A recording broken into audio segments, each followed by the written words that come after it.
जी के बंदगी हस जीवन में पाई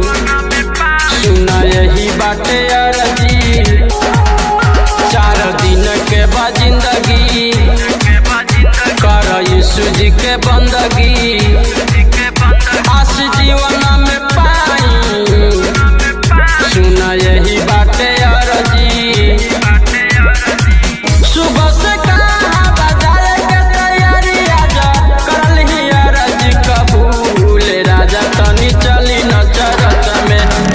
सब हो जाई दूर राजा तनी चली न चरच में दुख सब हो जाई दूर राजा तनी चली न चरच में